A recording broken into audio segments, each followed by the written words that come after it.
Hey, Mr. G, yes, welcome to our second talk show.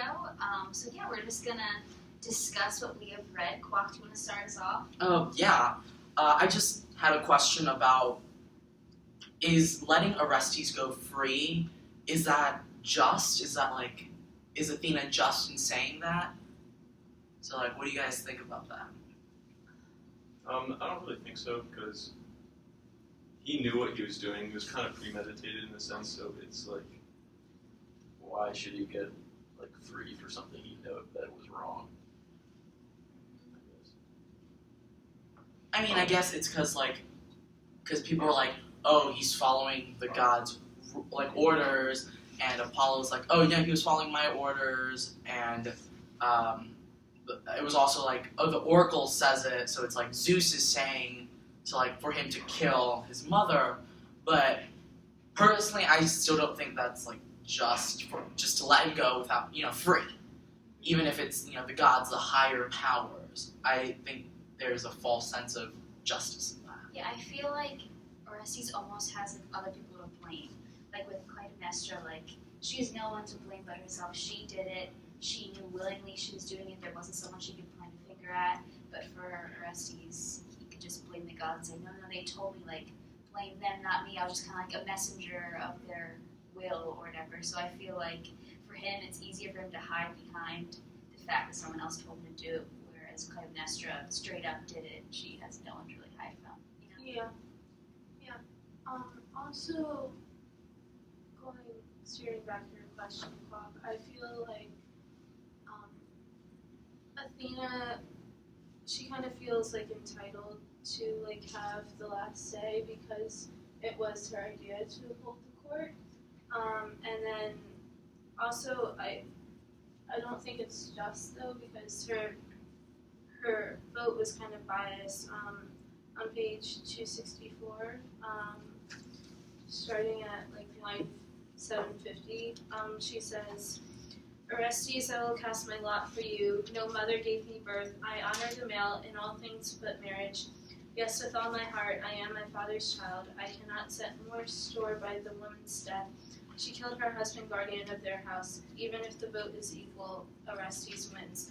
So I feel like since she didn't have a mother, she was born out of Zeus's head and all, she feels I don't know, kind of biased towards the male guardian, as opposed to the female guardian, and so does Orestes, so I feel like it's kind of more of a sympathy vote that she gives than a just vote, I guess.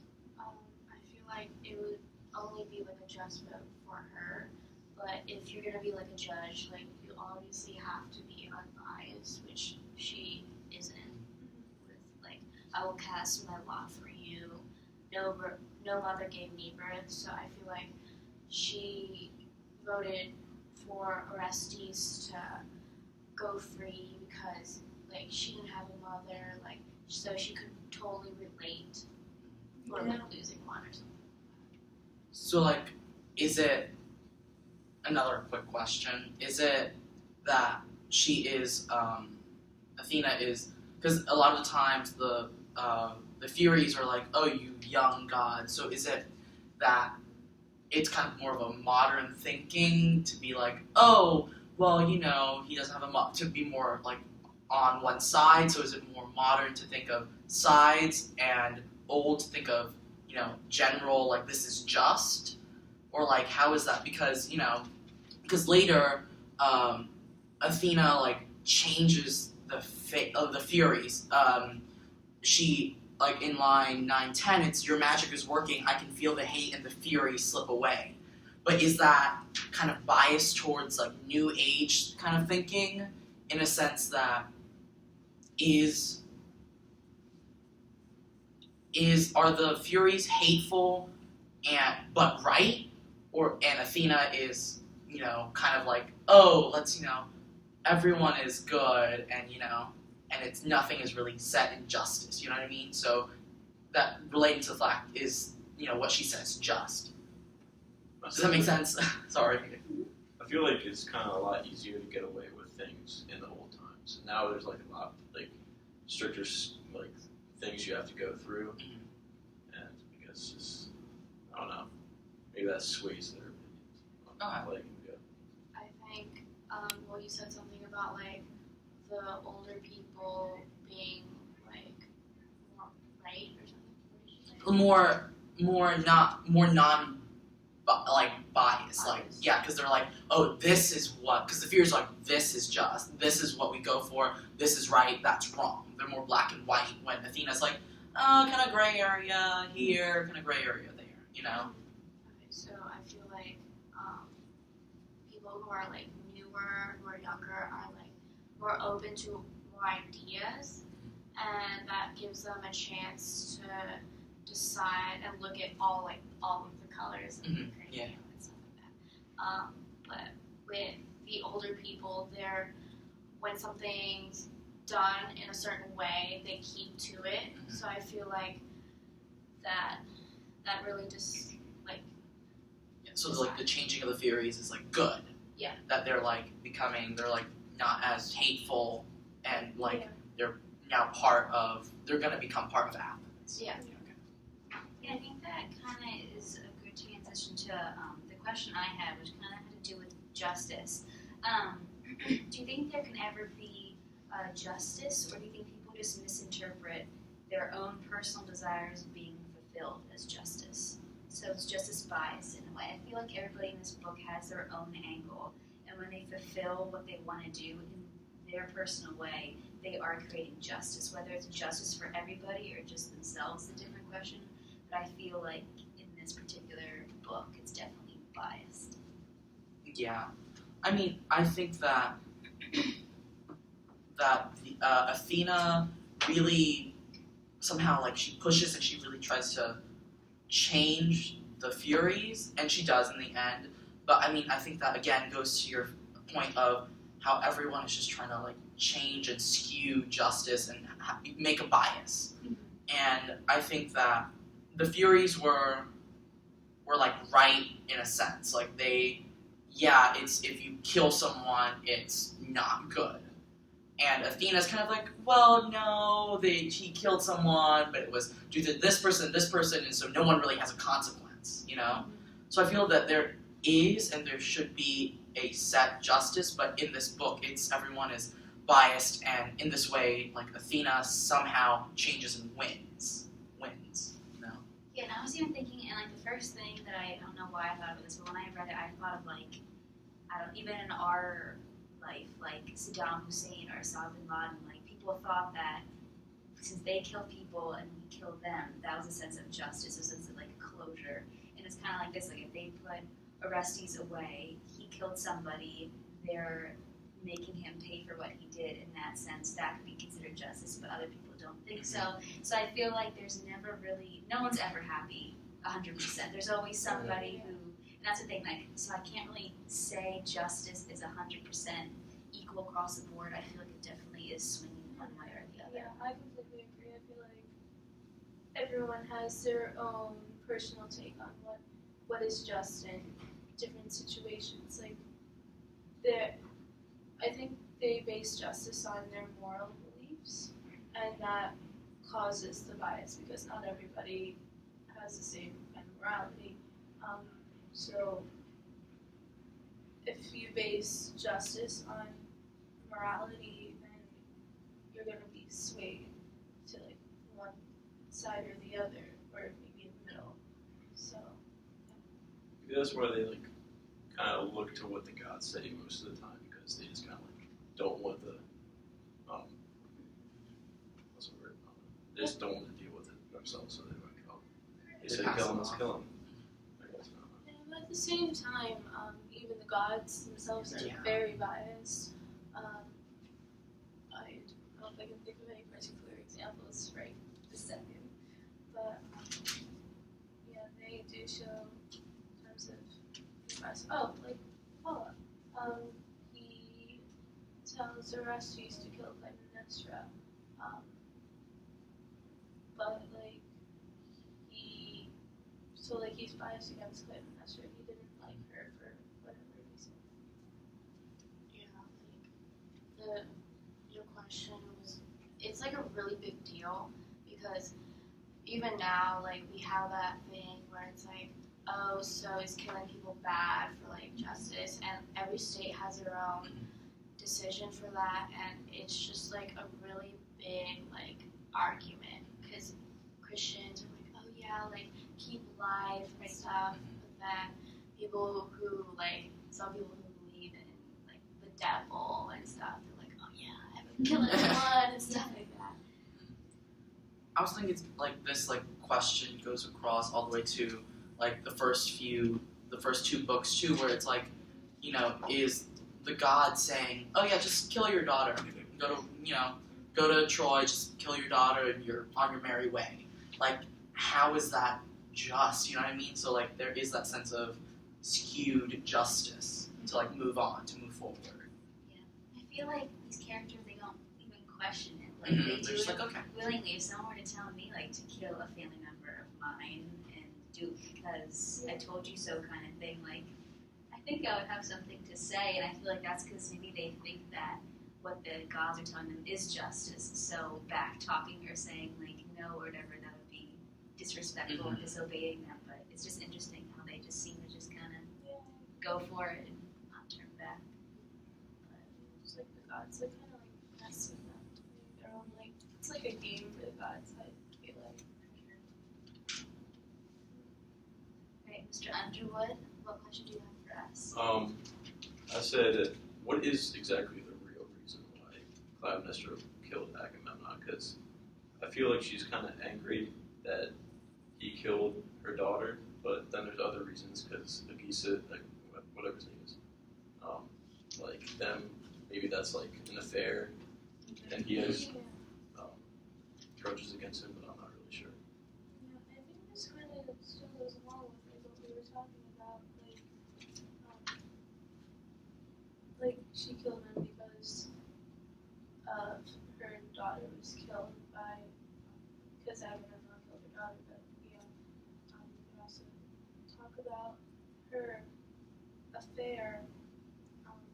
I don't know, I guess it could go either way, but I feel like it's definitely one of the two. Yeah, I think it's like a lot of different things. Like, you left me here for 10 years, and you come back with a side chick, and you're like not even paying attention to me, and then what was the other thing he did? He killed the Phrygian. Yeah, Just She some does other that. cult of rage, I guess.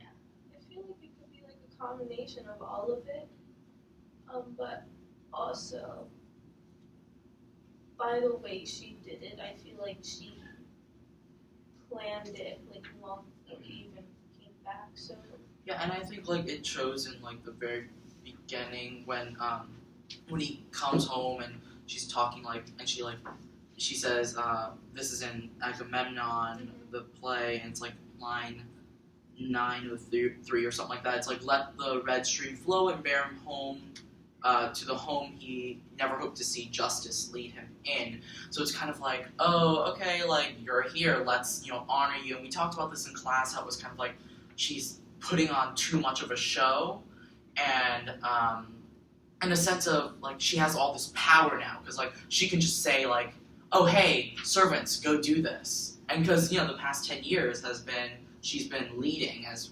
like, I mean, we're kind of assuming that, but, like, who else would be? She's, like, the queen, right? yeah.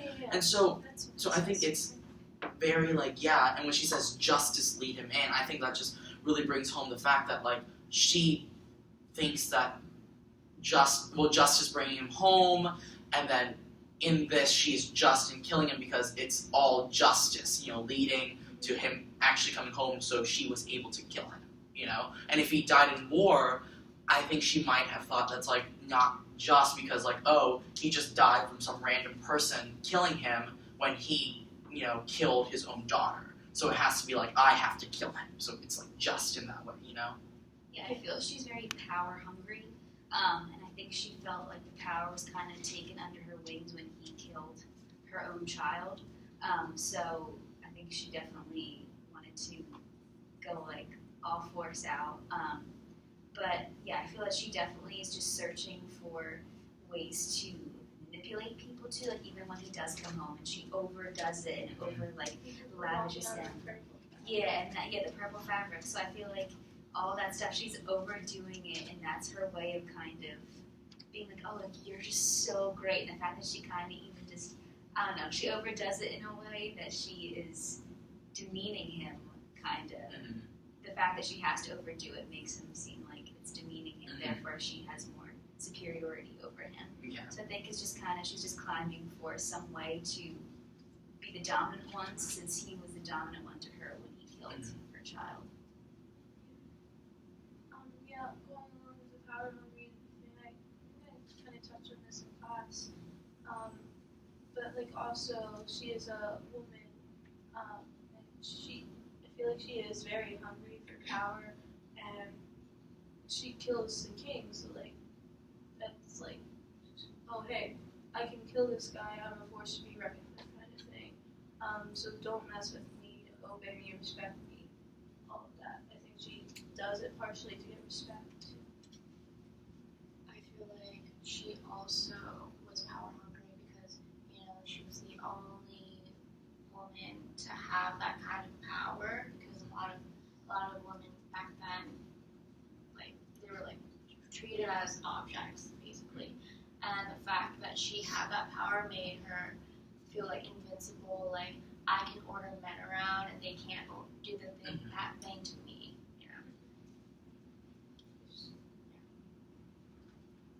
Alright, awesome. Ms. Anderson, what question do you have for us? Okay. I was wondering, why do the Furies make it seem like it was okay for Clytemnestra to kill Agamemnon, but not okay for Orestes to kill Clytemnestra? What is the difference if they're both murderers? On page 258, like around 9:610, it says, the leader says, the blood of the man she killed was not her own, and Orestes says, and I, does my mother's blood run in my veins? The leader says, how could she breed you in her body, murderer, disclaim your mother's blood, she gave you life. So, I don't know. I feel like they're saying, like, it's okay that Clytemnestra kills him because Agamemnon was not, like, blood related, but, like, Orestes was, so that wasn't okay, but, like, I don't know. They're still both murders, so I guess, like, my question is, why is that the reason? Like, why do they have to be blood relatives for it to not be a just murder? Maybe I guess because there's just more reasoning behind Clytemnestra killing Agamemnon, because she's like, there's so many things that made her angry, and Orestes was only killing his mother because to get revenge for his fallen dad. Maybe. I don't know. There's somewhere that I can't find it, but Apollo says, I'm pretty sure Apollo, or it's one of the gods, says something about like marriage is also like a strong bond or something like that. I don't remember where I was reading that, but either way, like that's, we have that saying, you can't choose your family, you can choose your friends. So it's kind of like, I feel that they chose each other, like Clytemnestra and Agamemnon, because we don't know if they were like set up to marry each other or whatever. But I mean, they chose to get married, And I feel like either way, that bond should be stronger than like I gave birth to you, and not to say that that bond of like giving birth is not strong, but I mean there was a choice in the getting married. So I feel like that is actually worse, That Clytemnestra. Yeah, that Clytemnestra killed Agamemnon. And I think that Orestes killing Clytemnestra is bad, and killing her is not a thing that you should just go around killing people. But I mean, it's not to say different, but it is different in the fact that she could have been a random person, and let's just say that, again, this is speculation, what if he was adopted and then he killed his mother, and not knowing? Is that still the same, But in this case, that Clytemnestra knew Agamemnon and, married him and just killed him off by choice, just as by choice she married him, I feel like that's worse. Yeah. That's interesting, because you can play devil's advocate and say, I guess it's also worse if Orestes kills his own mom because she gave him birth and gave him life, and now he's taking away the life that was given through him, So it's hard to say. I know what you're saying, and it's Agamemnon and Clytemnestra, they're not blood related. They picked each other. They decided to get married and have children. But it's also another thing that he killed the person who gave him the life itself. And that's also hard. So that's tough. But I don't think anyone should be killing anyone Right, in the first place, but Yeah. But I don't know. I feel like the murder was the same all the way around, with the exception of the fact that Agamemnon and Clytemnestra weren't blood related, and Orestes and Clytemnestra were. But I still feel like that shouldn't matter, because the reasons behind killing them were kind of the same. Agamemnon killed Iphigenia, so Clytemnestra killed Agamemnon, so Orestes killed Clytemnestra. So I just don't get why the Furies make such a big deal about Orestes killing Clytemnestra, as opposed to Clytemnestra killing Agamemnon, or Agamemnon killing Iphigenia. Yeah, it's also interesting that here I found something that Apollo says. It's line 660, 6 and 7, to the end. He goes, the woman you call the mother of a child is not the parent, just a nurse to the seed, the new sown seed that grows and swells inside her. The man is the source of life, the one who mounts sheep like a stranger for a stranger, keeps the shoot alive unless God hurts the roots. I give you proof that all I say is true. The father can father forth without a mother. So I think that it kind of all this fighting for the actual blood relation of Orestes is to Agamemnon and not to Clytemnestra. Because in Apollo's argument, that's not. I definitely don't think that, but the way that he's fighting is without the father, there would be no Orestes, because without the father, there would be no Orestes, because the father could, plant his seed in any woman and create Orestes. You know what I mean? So it's the father who is the actual blood. So him killing Clytemnestra is just because it's for the father, his true blood. So and that's Apollo's thing. So it's saying Clytemnestra doesn't even matter. Yeah, because it says she's it's just a nurse to the seed. It's like a surrogate. Yeah. I thought Clytemnestra killing Agamemnon and Cassandra was a little too much, because she killed Cassandra too. And Cassandra was just there. She wasn't really doing anything. We just assume that she is the side chick because he picked her up from this random place. It doesn't exactly say it in there. Yeah, I think it's also funny that later on they don't bring up that she also killed Cassandra. I know. It was just it's Agamemnon. She killed Cassandra's Agamemnon. It's so bad. It's Yeah. she also killed Cassandra. Totally. I totally forgot about that until you brought it up. I was yeah, killed Agamemnon. Yeah. So. Just forget about Cassandra. She didn't exist. Yeah, she was just there. She wasn't really that important, not to be rude. Yeah. But I thought it was just kind of more Clytemnestra was more to blame because she killed an innocent life, rather than Orestes. He just killed his mother. He had sort of a reason to. I'm not saying that's a good thing. that you should kill someone because you have a certain reason you want revenge, but the fact that he only killed one person, that was his mother, and Clytemnestra killed 2 people, one who wasn't even supposed to Yeah. be killed.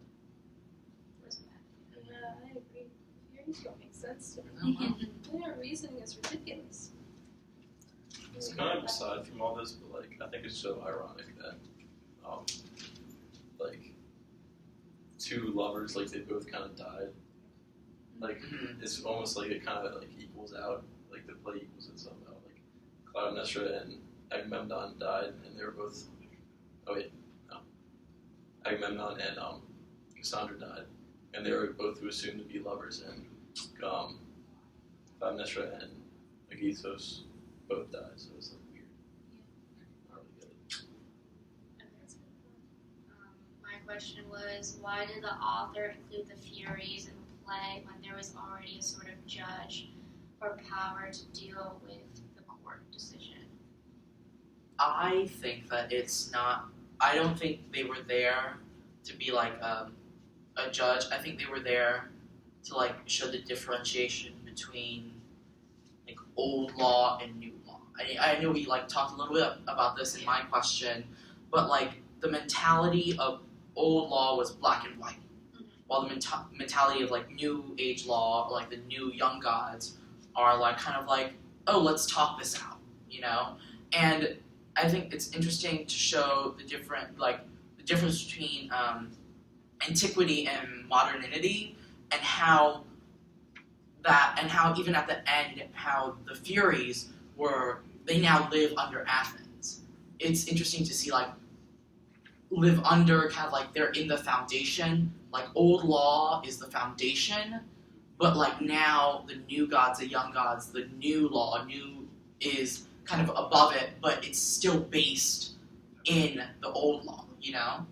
And I think that also like gives reason for the Furies to be under Athens, because it's like you can live under Athens, and everyone's like, why, you know? Yeah. So I think that also gives, you know, a little bit of explanation. I think. They're like the building blocks. Yeah, exactly. I think the way you put that was very interesting because like I didn't think of that earlier. Like the foundation thing, like with the laws we have today, like the older ones, it's kind of similar to that. And like we're adding new ones like gay marriage, things That's like an that. example. Yeah, and also just like how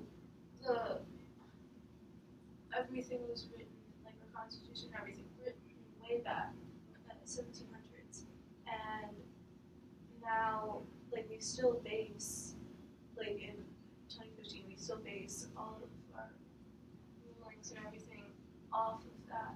Like, yeah, there are some we make amendments and stuff, but like it's still based off of the principle that we first began with. So yeah, that was really insightful. Yeah, I think like I don't know, the farther you go back, the more cookie cutter it is, and then the more you approach forward, and the lines kind of start to get blurred, because sometimes the cookie cutter black and white doesn't really always apply, and it doesn't always really get the best and most positive results, you know. So I feel like not necessarily they're bending the rules, but I think it is interesting to show, and that you said before, how they're underneath, like they're the foundation, and sometimes the foundation isn't enough. It worked like before, but with changing times, it's also changing rules as well. Yeah. You adjust rules to change. For sure. But great. Okay. Well, that was a great discussion. We hope you enjoyed it, and hopefully have a Merry Christmas. Merry Christmas. Bye.